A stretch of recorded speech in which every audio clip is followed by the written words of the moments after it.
Bismillahirrahmanirrahim. Assalamualaikum warahmatullahi wabarakatuh. Selamat pagi, salam sejahtera bagi kita semua. Baik adik-adik yang berbahagia ya. Pada pertemuan ke-13 ini kita akan membahas ya untuk mata kuliah desain produksi peternakan ruminansia. Kita membahas analisis finansial peternakan ruminansia. Nah, jadi kan Anda itu proyek utamanya adalah membuat master plan kan ya. Dan di dalam master plan itu, ending dari master plan salah satunya itu adalah analisis finansial ya. Karena ini menjadi hal yang penting untuk melihat apakah master plan atau proyek yang Anda buat itu layak atau tidak dari sisi finansial ya. Baik. Nah, jadi untuk studi kelayakan itu atau feasibility study itu, jadi misalnya ya, Anda secara kelompok sudah menentukan komoditasnya apa, kemudian apa yang akan Anda lakukan, pengemukan, pembiakan, atau pembibitan misalnya ya, sapi breeding misalnya, itu biasanya kita lihat dia layak atau tidak proyek itu dilaksanakan, master plan Anda itu dilakukan atau tidak, itu biasanya kurang lebih ya minimal ada tiga hal ini ya. Jadi yang pertama itu biasanya dia apakah layak secara teknis. Apa itu layak secara teknis? Jadi misalnya begini ya, Anda membuat proyek itu di sebuah tempat yang memang secara teknis itu bisa dinilai layak atau tidak. Contohnya begini, oh ternyata tempat itu lerengnya sangat curam misalnya ya. Nah itu kan berarti secara teknis mungkin ya tidak layak ya, karena lereng curam itu nanti mungkin ternak akan susah sekali untuk berdiri misalnya ya, kemudian mungkin terpaan angin akan kuat dan lain sebagainya. Atau misalnya secara teknis juga, oh ternyata peternakannya itu jauh sekali ya dari infrastruktur ya, di mana sumber air itu susah dan lain sebagainya. Dan Anda untuk membuat embung atau mengadakan air itu juga susah misalnya ya. Maka ini bisa dinilai oh itu tidak layak secara teknis.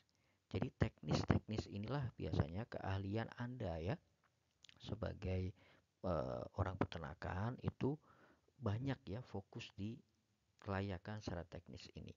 Ya, jadi kita bisa menilai kan, oh pakannya itu adalah sekian. Saya membutuhkan luasnya itu minimal adalah sekian. Kalau misalnya ternyata lahannya cuma lebih kecil daripada itu, oh berarti kan secara teknis untuk populasi sekian tidak layak kan begitu ya. Nah, inilah secara teknis kita harus banyak menguasai dan ini keunggulan di kita.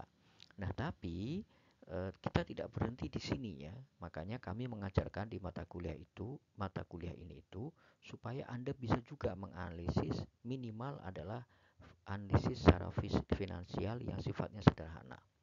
Ya. Jadi yang pertama secara teknis, kemudian yang kedua sosial seperti saya sebut ya. Apakah proyek Anda, master plan Anda itu bisa dinilai secara sosial? Contohnya misalnya Anda punya proyek itu yang sangat dekat dengan perumahan, maka itu tentunya mungkin tidak layak secara sosial karena mungkin akan mengganggu dan lain sebagainya. Dan yang terakhir adalah layak secara finansial yang nanti akan coba kita bahas. Nah, untuk itu proyek Anda yang akan buat dalam master plan itu kita bisa mendapatkan beberapa penyandang dana ya kalau kita bicara secara finansial. Bisa misalnya investor ya. Jadi nanti Anda harapannya dari output dari mata kuliah ini itu bisa ya. Kira-kira siapa penyandang dananya? Bisa investor ya, bisa kreditor atau dalam ini perbankan, bisa juga pemerintah, bisa juga CSR. Ya jangan lupa ya, mungkin Anda yang berada atau asal Anda misalnya rumah Anda tidak jauh daripada daerah pertambangan, perusahaan itu punya program CSR misalnya. Jadi kita bisa mengajukan ya master plan atau proyek kita itu ke mereka atau ke pemerintah. Ada beberapa program pemerintah yang dia ingin atau terkait dengan peternakan itu juga bisa kita dapatkan atau misalnya secara profesional lagi dengan perbankan. Ya Anda sendiri ya coba mengajukan itu ke kreditor ya, kemudian itu akan disetujui atau lihat tidak ya, nanti akan dilihat secara finansial seperti apa, atau investor secara pribadi atau secara individu itu bisa menjadi sumber pendanaan Anda. Nah, terkait dengan analisis finansial itu apa sih? Jadi analisis kelayakan finansial itu adalah alat yang biasanya digunakan untuk mengkaji kemungkinan keuntungan yang diperoleh dari suatu penanaman modal. Jadi sederhananya seperti itu. Ini untung tidak? Ini dilihat dari secara finansial. Nah, nanti secara untung itu juga bagaimana keuntungan itu jika dibandingkan dengan tingkat bunga bank misalnya dan seterusnya. Ya. Jadi tujuannya apa untuk menganalisis finansial ini adalah untuk menghindari keterlanjuran penanaman modal yang terlalu besar untuk kegiatan yang ternyata tidak menguntungkan. Makanya perlu ya, setelah Anda kan di kuliah sebelumnya atau pertemuan sebelumnya kita belajar secara teknis. Nah, ini di pertemuan ini kita coba lihat analisis secara finansialnya itu seperti apa. Jangan sampai misalnya proyeknya itu besar, tetapi sebenarnya secara ekonomi ternyata tidak menguntungkan. Kan ini nggak mungkin ya, proyek itu bisa dijalankan. Ya. Nah, apa bedanya? Ada yang mengatakan, oh itu analisis ekonomi, oh analisis finansial. Nah, ini ada beberapa atau ada yang menyebut seperti ini ya. Ada perbedaan antara analisis finansial dengan analisis ekonomi. Kalau analisis finansial itu biasanya analisis kelayakan suatu proyek yang ditinjau dari sudut pandang pelaku usaha atau perusahaan. Jadi ditinjau dari kita yang melaksanakan atau tadi ya penyandang dana ya. Jadi layak atau tidak secara ekonomi seperti itu, secara layak atau tidak secara finansial seperti apa. Sementara analisis ekonomi lebih makro ya. Jadi proyek itu ditinjau dari sudut pandang perekonomian makro. Misalnya mampu menyerap tenaga kerja sekian ya, mengurangi pengangguran sekian ya. Jadi social profitability-nya itu menjadi tekanan di analisis ekonomi. Nah, ini biasanya yang bicara memang para ekonom ya, karena lebih ke makro ya. Kalau finansial lebih ke mikro, lebih ke proyek itu untung atau tidak. Baik, nah ini kurang lebih ya perbedaan analisis finansial dan analisis ekonomi ya. Jadi kalau dari sisi harga itu kita bisa memang harganya harga pasar atau harga real saat ini. Makanya Anda nanti dalam membuat master plan perlu ya melakukan dalam tanda kutip survei atau minimal riset kecil-kecilan lah ya. Anda bisa bertanya kepada peternak, Anda juga bisa menggunakan pustaka yang tentunya terupdate dan lain sebagainya. Ya. Nah, kemudian manfaat sosialnya biasanya di analisis finansial itu tidak dihitung seperti tadi ya. Tidak dihitung ini nanti akan menyerap tenaga kerja berapa dan lain sebagainya. Di analisis ekonomi itu dihitung ya. Biaya sosial juga tidak dihitung banyak di sini. Makanya mungkin hanya dimasukkan dalam biaya lain-lain ya, tetapi tidak spesifik. Ya, sementara kalau di analisis ekonomi itu ada biaya sosialnya. Oh, ini ya dalam bentuk BLT, dalam bentuk bantuan langsung, dalam bentuk apa dan lain sebagainya. Begitu ya. Nah, dalam menilai kelayakan finansial, nanti proyek Anda itu, master plan Anda itu kurang lebih begini. Ya, yang pertama net present value-nya itu harus lebih dari 0. Kemudian BCR-nya, benefit cost ratio-nya itu harus lebih 1. Kenapa? Karena kalau sama dengan 1 berarti nggak untung nggak rugi. Kalau kurang dari 1, oh berarti itu rugi karena mengeluarkan 1 rupiah dapatnya kurang dari 1 rupiah. Ya harus lebih dari 1. Kemudian yang ketiga IRR atau internal rate of return itu lebih besar dari suku bunga yang berlaku. Nah ini biasanya dilihat ini ya, suku bunga yang berlakunya berapa. Misalnya deposito setahun itu 6 sekian persen, itu 1 tahun ya, dana yang diletakkan di deposito misalnya. Nah, kalau nilai IRR ini ya, analisis project Anda lebih besar dari itu, berarti kan itu lebih menguntungkan. Karena orang kan tidak akan menginvestasikan dana yang ngapain saya repot-repot kalau harus menginvestasikan uang, punya risiko lagi gitu ya. Kalau nilai bunganya itu atau nilai pendapatan mereka bagi hasilnya itu lebih kecil daripada mereka taruh di bank misalnya, begitu ya. Nah, komponen apa yang perlu dilakukan dalam penyusunan analisis finansial? Yang pertama, Anda harus buat asumsi dasar perhitungan. Nah, ini penting. Misalnya apa? Tumba. Ya, misalnya nih, tumba pembiakan atau pembibitan. Dia mampu 3 kali beranak dalam 2 tahun. Itu asumsi. 1 kali beranak misalnya 1,5 ekor. Itu asumsi. Ya, itu harus jelas. Penggemukan juga demikian. lama penggemukan satu periodenya 90 hari. Itu harus ditulis secara spesifik. Ya, kemudian asumsi pertambahan bobot badannya misalnya sehari ya, sapi misalnya 1,2 kilo misalnya, itu asumsi ya, dan seterusnya. Nah, ini asumsi-asumsi harus dituliskan secara jelas ya. Jadi nanti master plan Anda itu di depannya harus ada banyak asumsi. Misalnya ya, produktivitas rumput itu juga asumsi. Nah, tentunya asumsi ini tidak hanya asal ya. Misalnya, oh sapi mampu beranak setahun satu kali, dengan satu kali beranak 2 ekor per induk. Nah, itu kan di luar pengetahuan kan gitu ya. Makanya harus berdasarkan mendekati realitas ya. Kalau perlu Anda buat riset ya. Jadi risetnya bisa literatur ya. Jadi dari pustaka misalnya seperti apa dan seterusnya. Misalnya oh, padang pastura ya, ditumbuhi rumput odot, produktivitasnya umur panen berapa, kemudian 1 hektarnya itu 1 tahun berapa ton, atau di dalam 1 kali panen berapa ton. Nah, itu harus ditulis di dalam asumsi. Kemudian yang kedua, kapasitas produksinya juga harus ditentukan ya. Berapa ekor sih yang Anda akan melihara ya, berapa besar master plan Anda dan seterusnya. Dan yang ketiga, setelah itu kita bisa hitung analisis biayanya. Jadi komponen biayanya itu harus tahu. Indukan harganya berapa ya, mesin chopper misalnya harganya berapa, membangun kandang per meter atau per ekor berapa, dan seterusnya ya. Nah, asumsi perhitungan itu misalnya ya, perhitungan harga bahan baku seperti tadi saya sebut ya. Jadi input produksi seperti apa, perhitungan biaya pemeliharaan itu juga penting ya. Misalnya tenaga kerja gajinya berapa ya, ngasih pakan berapa, harga konsentrat, harga rumput kalau Anda beri ya. Kemudian juga dihitung biaya penyusutannya. Apa itu biaya penyusutan? Itu biaya yang misalnya kan beli kandang. Kandang kan nilai rupiahnya itu nyusut ya. 1 tahun kandang itu misalnya bisa dipakai 10 tahun.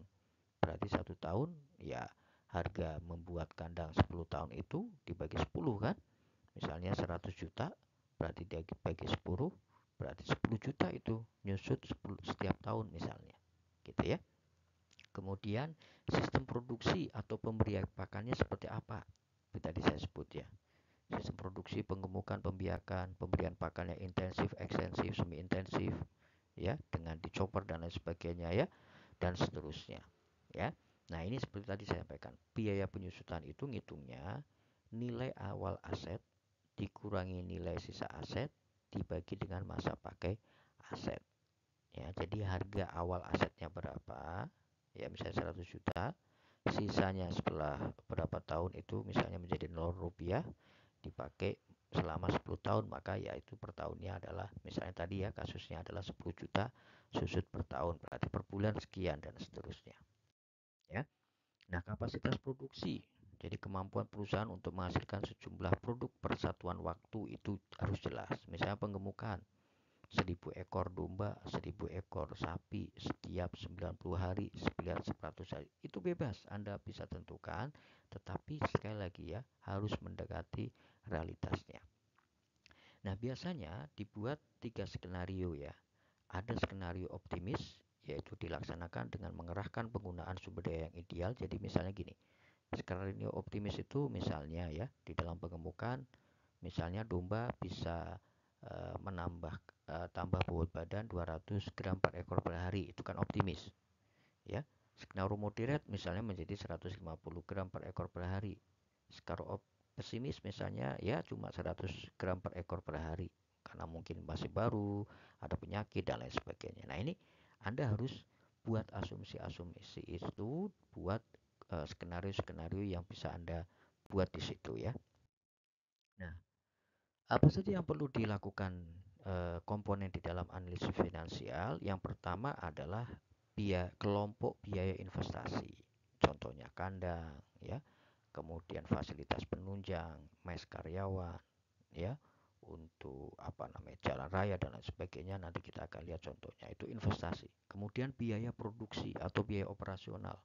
Apa misalnya bakalan, ya, pakan, ya, tenaga kerja dan lain sebagainya, harga pokok produksi dan harga jual itu juga harus kita hitung ya supaya kita tidak rugi. Berapa sih harga jualnya? Asumsinya ya, misalnya beli domba untuk pengemukan untuk jantan saat ini harganya misalnya 85.000 per kilo per kilo bobot badan misalnya. Nanti dijual karena di Idul Kurban misalnya menjadi 100.000 per kilogram bobot badan. Itu boleh saja. Atau misalnya domba betina saat ini harganya misalnya kemarin saya tanya itu 57.000 per kilogram. Dijual misalnya masih sama kalau domba betina karena untuk sate dan lain sebagainya misalnya menjadi misalnya cuma 60.000 per kilogram. Boleh aja ya. Kemudian perkiraan rugi labanya seperti apa Anda harus hitung, kemudian baru Anda hitung secara finansial seperti apa. Misalnya NPV-nya, IRR-nya, payback periodnya kapan, break even point-nya itu berapa dan seterusnya. Ya, yang pertama kita coba masuk ke biaya investasi. Apa sih biaya investasi? Biaya investasi adalah biaya yang dikeluarkan untuk mendapatkan aktiva tetap yang akan digunakan perusahaan untuk menjalankan aktivitas usahanya. Contohnya apa? Di dalam peternakan misalnya sewa tanah. Kalau Anda sewa, ya, bangunan untuk membuat kandang, membeli mesin, peralatan produksi, kendaraan, mobil ya, peralatan kantor, instalasi listrik, air, jalan. Ya, ini adalah masuk ke komponen biaya investasi.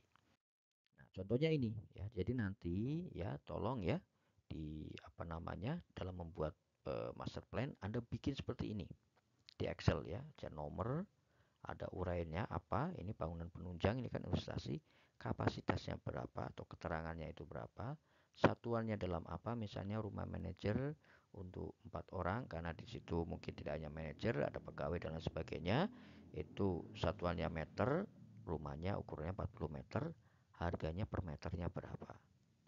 Misalnya ini 250.000 ataupun 250 juta, apalah itu ya nanti, sehingga totalnya berapa, ini tinggal kalikan ini dan ini.